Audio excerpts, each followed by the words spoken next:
November 10, 2021. A plumber cracks open a wall in America's largest church and finds what police call a large amount of hidden cash and checks, seemingly lost since a $600,000 theft reported 7 years earlier. How does a megachurch lose, then rediscover so much money inside its own walls? And what does this discovery really reveal about the power and accountability behind the system? The answers begin here. March 9, 2014, Lakewood Church, Houston's arena-sized sanctuary, reported a theft that would become one of the city's most baffling financial mysteries. Over a single weekend, roughly $600,000 in cash, checks, and money orders vanished from a church safe. The missing money represented offerings collected during multiple services, donations meant for ministry, outreach, and the daily operations of one of America's most prominent churches. Houston police opened an investigation, and Crime Stoppers announced a $25,000 reward for information leading to an arrest. But as the weeks turned into months, no suspects were named, and no arrests followed. The case went cold, with church officials and law enforcement offering only brief statements. The money was gone, the loss was insured, and the investigation remained open. Media outlets reported the figure again and again, $600,000, a sum that could pay for months of local outreach or cover the annual salaries of several staff. Yet beyond the headlines, the details stayed hidden. There was no public accounting of who had access to the safe, no explanation for how such a large sum could disappear without a trace, and no indication of what, if any, changes were made to prevent another loss. For 7 years, the theft lingered as an unanswered question, a silent gap in the church's record. The money and the truth about its disappearance seemed lost to time until a bathroom wall gave up its secret. On November 10, 2021, a plumber working in a Lakewood church bathroom made a discovery that would reopen a 7-year-old investigation. Pulling away tile and insulation, he watched as hundreds of envelopes tumbled from the wall, each one packed with cash, checks, or money orders. The plumber notified the maintenance supervisor, who then alerted Houston police. Officers arrived, inventoried the find, and began examining the contents. Houston police later stated that evidence from the recovered checks suggested a direct connection to the 2014 theft reported by Lakewood. Some of the checks matched those listed in the original case, linking the wall stash to the money that vanished from the church safe years earlier. The department did not release the total amount found, referring only to a large amount of money. Media reports echoed the plumber's description, about 500 envelopes, but no official figure has been confirmed. After inventory, police left the property with Lakewood, since it was discovered on church grounds. The official chain of custody remains limited to these basic facts. The plumber handed the envelopes to church staff, police documented the evidence, and the recovered money stayed with the institution. Details about how the money ended up behind a bathroom wall, who placed it there, or why it remained hidden for so long have not been disclosed. The mystery, once thought to be a cold case, now had new evidence, but many of the same unanswered questions. Lakewood Church operates on a scale that rivals mid-sized corporations. In the fiscal year ending March 2017, the church reported about $83 million in contributions, according to figures provided to the Houston Chronicle. Total operating expenses for that year reached nearly $90 million, spread across the calendar. That inflow averages out to roughly $1.6 million in donations every single week. Services run in a former NBA arena, with tens of thousands attending in person and many more watching online. Each weekend, ushers collect offerings from the floor, envelopes filled with cash and checks dropped into collection plates by people from every walk of life. The budget covers a range of operations: weekly worship services, a global television ministry, fundraising campaigns, and mission or outreach work. While the church does not publish detailed breakdowns or audited financial statements, the reported numbers offer a glimpse into the sheer volume of money moving through its accounts.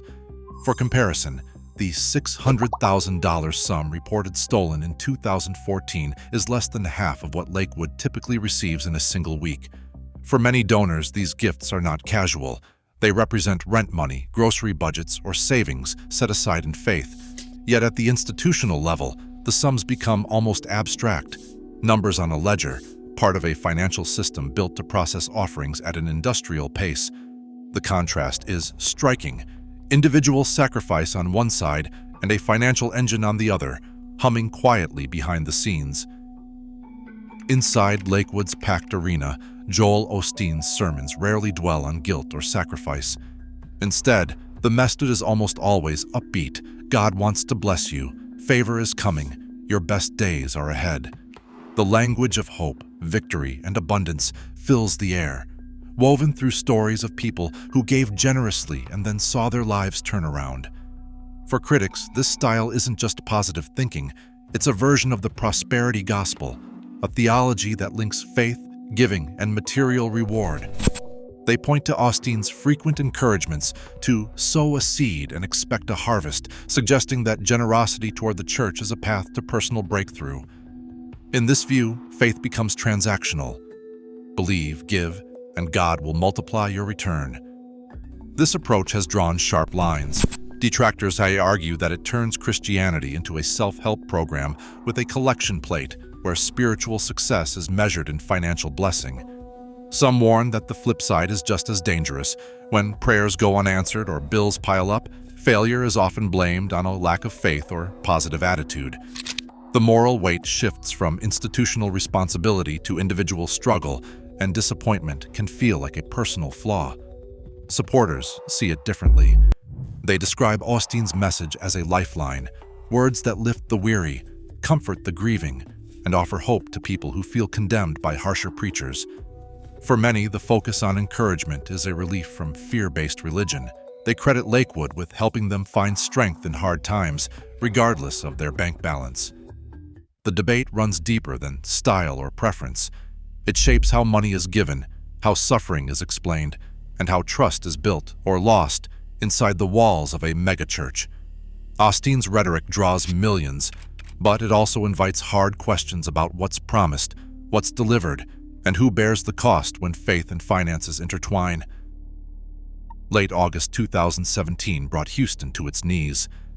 Hurricane Harvey's floodwaters swallowed neighborhoods, forcing thousands to seek shelter wherever doors were open. As images of stranded families and waterlogged streets circled online, Lakewood Church became the center of a storm of its own. Social media erupted with accusations that the church had not opened its vast, air-conditioned arena to those in need. Photos emerged showing the building's lower levels dry, fueling outrage and suspicion. Lakewood officials responded that the facility was inaccessible due to flooding and that the city hadn't asked them to serve as a shelter. Only after mounting criticism did the church open its doors, offering space and support alongside relief groups. Joel Osteen appeared on national outlets to explain the delay, insisting safety and coordination with city officials guided their actions. But for many, the moment exposed a gap between Lakewood's public image and its response in crisis. In times of disaster, trust is measured in action, not words. Joel Osteen has told reporters for years that he takes no salary from Lakewood Church, relying instead on royalties from his best-selling books and speaking engagements. Yet the financial boundaries between his personal brand and the church platform are rarely clear.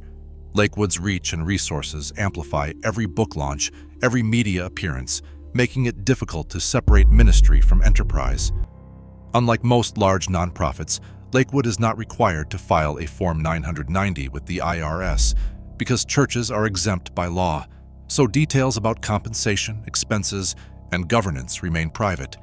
In 2007, Senator Chuck Grassley's Senate Finance Committee asked 6 televangelist ministries to voluntarily disclose spending and executive pay. Participation was uneven, and no penalties followed. Lakewood was not among those scrutinized, but the precedent stands. Religious organizations can operate with limited oversight, leaving donors and the public with few answers when questions arise. Today, Lakewood Church's finances remain largely hidden from public view, a privilege unique to religious nonprofits in the United States. As long as faith institutions face minimal oversight, questions outlast answers. Transparency isn't just an ideal here, it's the only path back to real trust. What's your take?